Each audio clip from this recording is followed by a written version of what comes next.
Hi, guys. My name is Nina Means. Welcome back to ACCFI Presents. I am here with Kasper. She is an incredible mentor and advisor on the advisory board here at ACC Fashion Incubator. But Anne has really been a key part of our industry in such an incredible way. She's really started off in the cashmere business in New York and has worked, with Saks and has done some really incredible leadership in change making in just the brand strategy and brand development space. And so we're really uh, honored to have Anne with us today. So, Anne, thank you so much for joining us. Thank you. I'm thrilled to be here. Yeah, Wonderful. it's so nice to get on. So nice to get on a call and talk to people and talk about things that are meaningful, right? And Absolutely. that that have some influence, even though since we're all sort of working out of our homes. Absolutely. Yeah, we've really changed the way that we've been doing our work here. And I feel like in a moment you could be in a lot of different places just from your home office or from your kitchen table. That's Things have right. changed so drastically. That's right. I've been seeing a lot of brands trying to, redirect themselves during this time. And, Mhm. just with your, strong background in brand strategy and brand development, I'm always curious to ask, the experts, how are people doing this? Where have you seen some wins?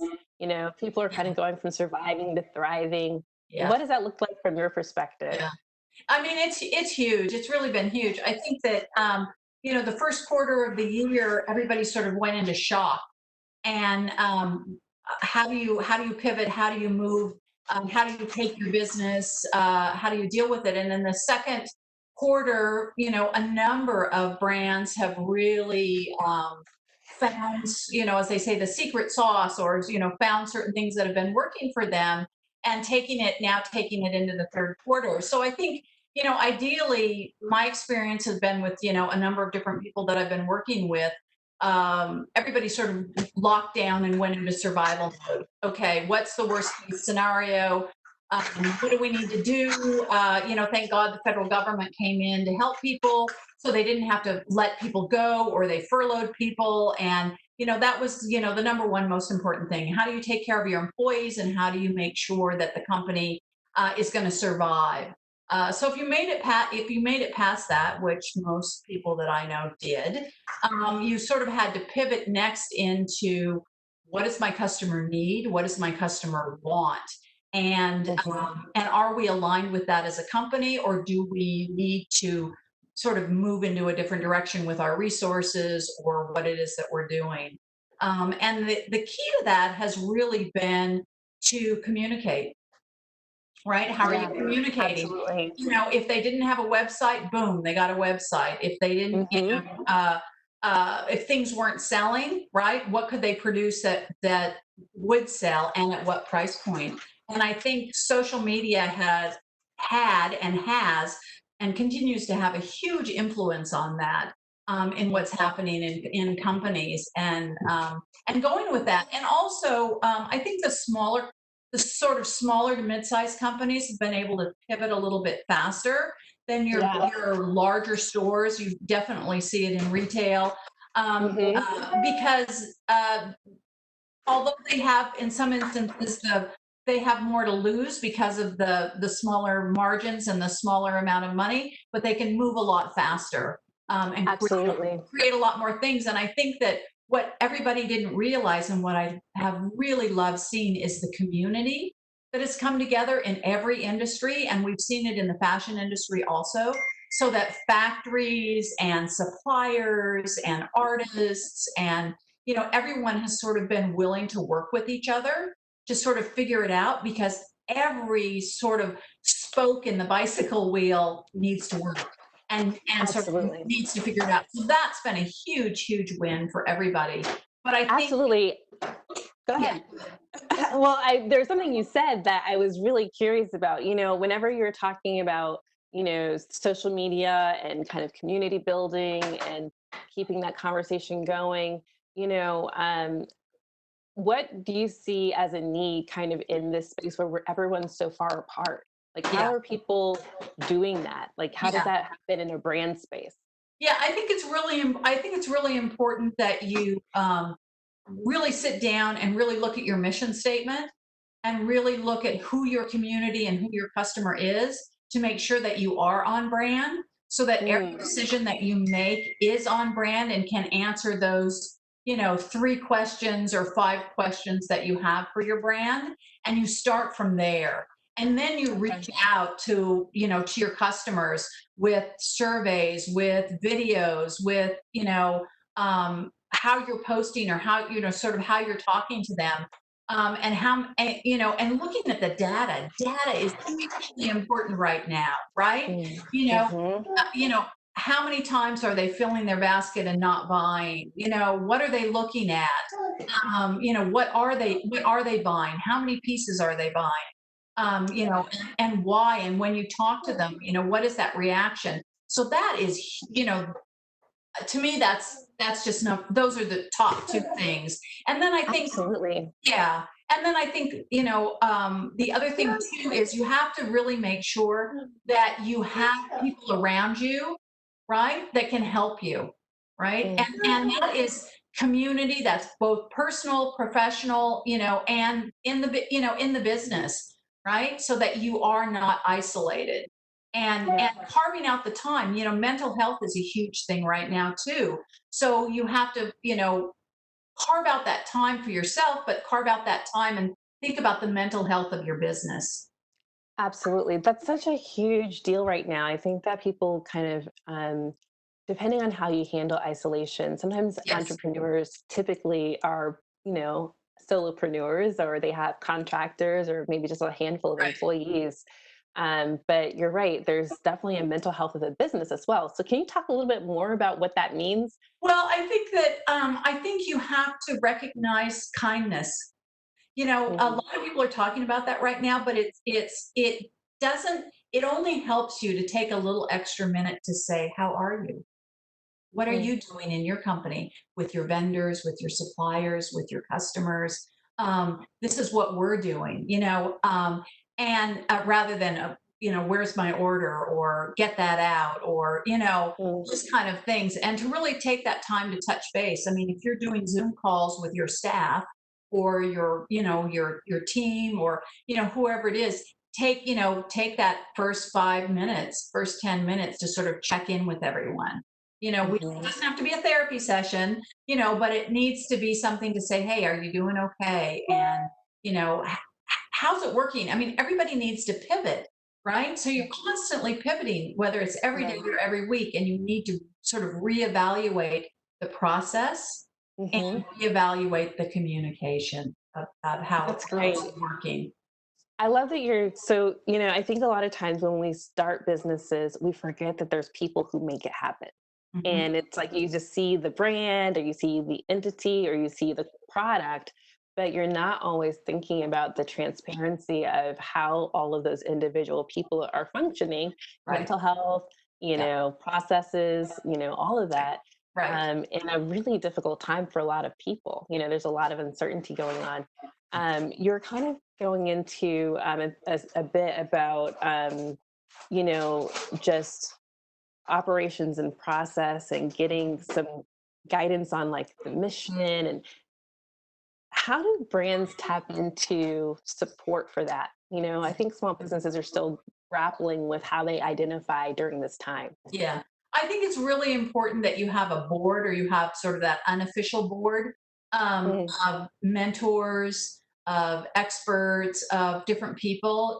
One of the biggest mistakes that I think a lot of times people make is that they think that they have to give a piece of their company away in order to get an expert to help them or sort of do other things. And my philosophy and usually what I tell my clients and people that I mentor is pay people. You need to pay people. Go find the best people that you can, or do some different things. Be very clear on what the ask is and what you need at the moment. And if you don't know, right, that's okay. But be very clear on what it is that you're trying to say. Like, I don't know what I need, but this is what's happening. and I'm not quite sure how to work at it. And people will definitely help you and always offer to pay. Always offer to pay because That's great. I believe that there's something that happens when there's an exchange. And Mm, more than likely, if you're working with a consultant or you're working with someone else, they will give you a lower rate, but you get so much more respect by mm, offering, right? right. And you take it a little bit more seriously too when you have to pay for something. And more than likely, people will give you so much more than what you asked for, right? Hmm. And more than likely, they'll give you a discounted rate. I think, for me, it all goes back to honesty and transparency. What is it? Brene Brown always talks about vulnerability. I I don't know. love Brene Brown. I do Love too. Brene Brown.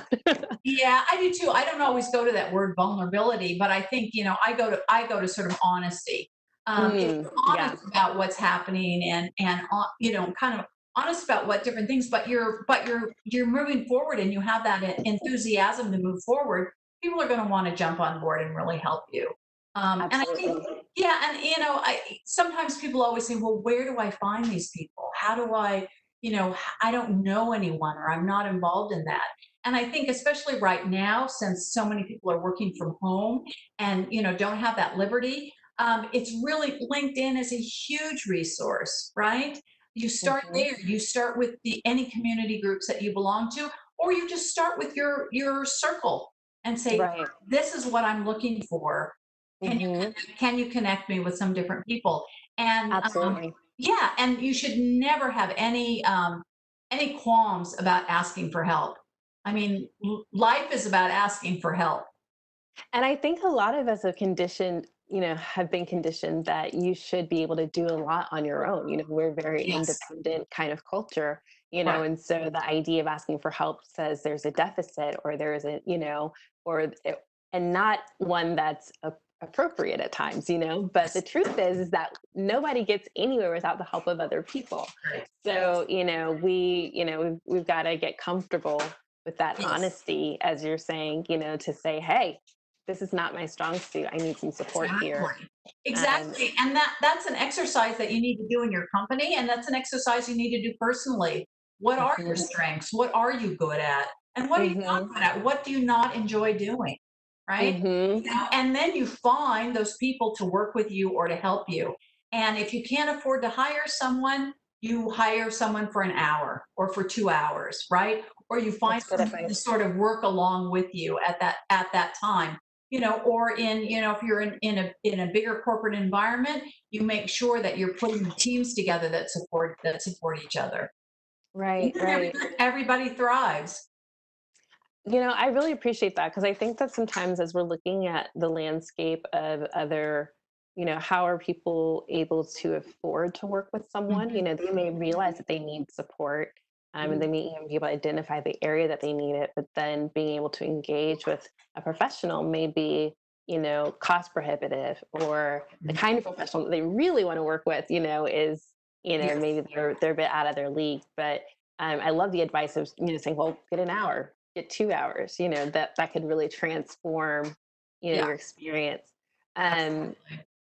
I feel like one of the things that we've been really talking a lot about, just culturally throughout the world really is, regarding, some like diversity and Mhm. inclusion and Mhm. access to networks. LinkedIn is an excellent resource, to try to connect Yeah. with other people. But what are some things that you know, maybe you've thought about, or or other ways that we can kind of communicate or connect one another to spread out some of these resources and Yeah, to create more visibility, and opportunities for others? Or what absolutely. could brands be doing?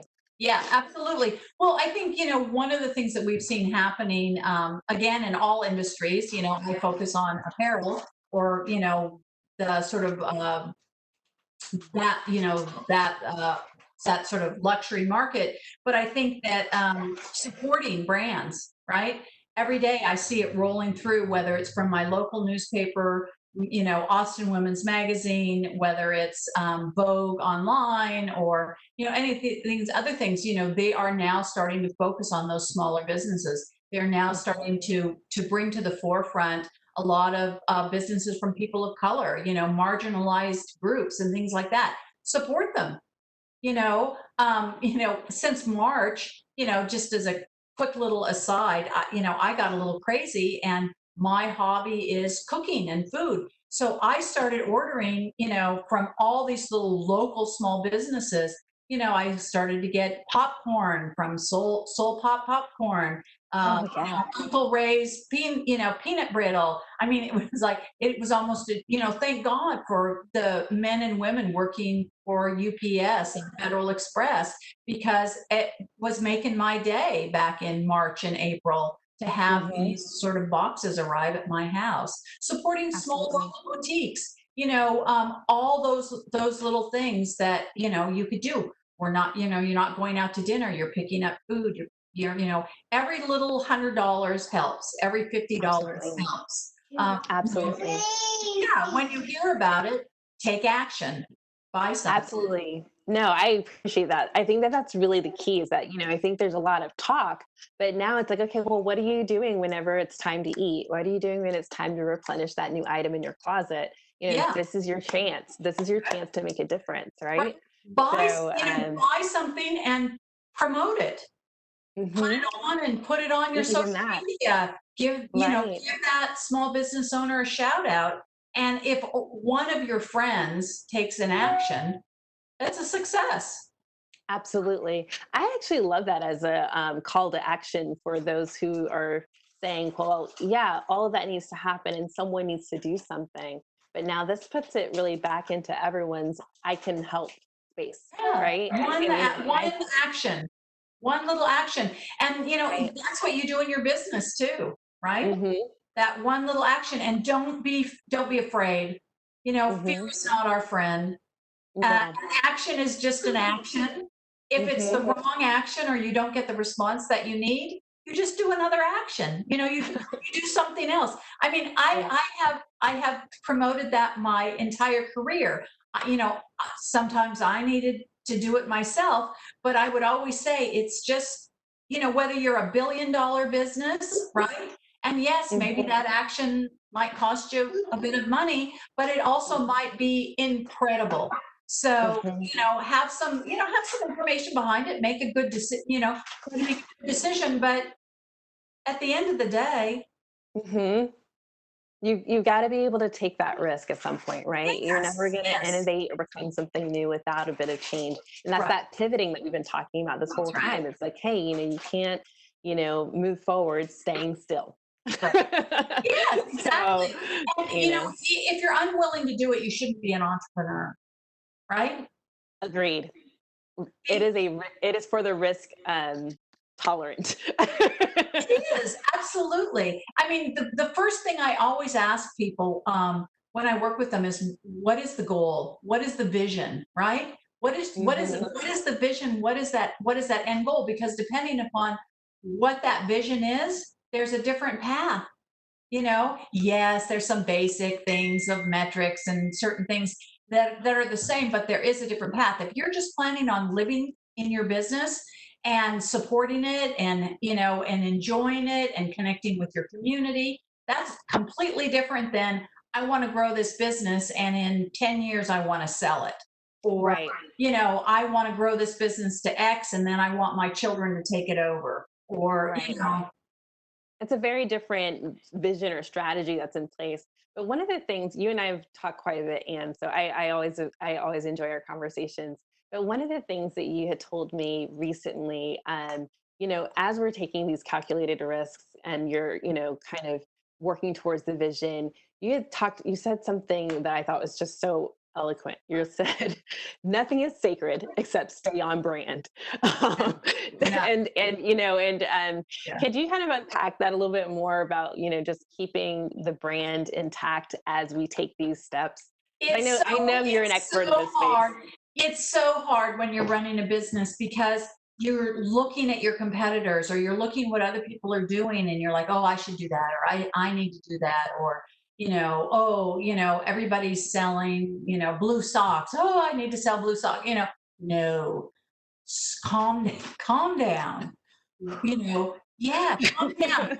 Why did you start this business? What is this business all about? What is the core of the brand, right? And who is your customer, right? Mhm, Who is your customer and what does your customer need right now? mhm, Yeah. And I think right now it's all about immediate, immediate, immediate, right? You know, mhm. even if you're past survival mode, we don't know what the third and fourth quarter are going to bring us, right? We don't know what's going Right. to happen in January of 21. You may end up in survival mode next year at this time. So, you have to think about what can you sell right now, right? What can make that happen? Don't get too deep in it. Keep moving, but then also make sure that you're thinking about product for the future. What, Mm, right? What do you have out there? And making sure that you have a tier of price points, right? Because the right. worst thing that you can do is say, oh, I can't sell $1,000 glass. That's just not, it's not going to happen. But you know what? You might be able to. We always underestimate our customer. Oh, Oh, she'll only buy $20 t-shirt, hmm, right? No, maybe. you do some testing, do some testing, Right, right. do Okay. some smaller amounts, do some different things constantly. Don't just keep doing the same thing because your customer's Mhm, going to get really bored. The same, mm, same thing with your social media and your marketing. Your customer's going to get really, really bored. Sort of, you we're all at home, we're all getting inundated, we're all working, we're all doing all these different things. So delight me, right? yes, Delight me. absolutely. Bring me some joy, make me laugh, or whatever it is that works for your brand. Mhm, Educate me, tell me what you're doing, right? I mhm, mean, I want to support. I can tell when a brand's being truthful or not being truthful, right? I can tell when it's a corporate brand and not a corporate brand, when the founder, you can, maybe it's just me, but I can usually tell when a founder is still involved in the company. mm. There's a Yeah, soul that's no, you're still right. there, right? Yeah, no, you're absolutely right. You can feel it. You can feel the presence of the founder. That's actually a really great distinction. Whenever the founder is making their presence felt in this space, I mean, I know that whenever we're talking about, social media and the voice there, I think that translates across the product as well. What, um, how do they keep that authenticity as it grows, though? I think It's sometimes it's a hard. bit It's really, yeah. really hard, and every company really struggles with it. And it really comes down to sort of laying that foundation of the mission, the values, right? The Mhm, values, the ethics. When you think about through the past of certain companies that have done really well at a certain point. It's that $1 billion. It's kind of right under that $1 billion when companies get sold, mhm, or maybe even a little bit smaller than that.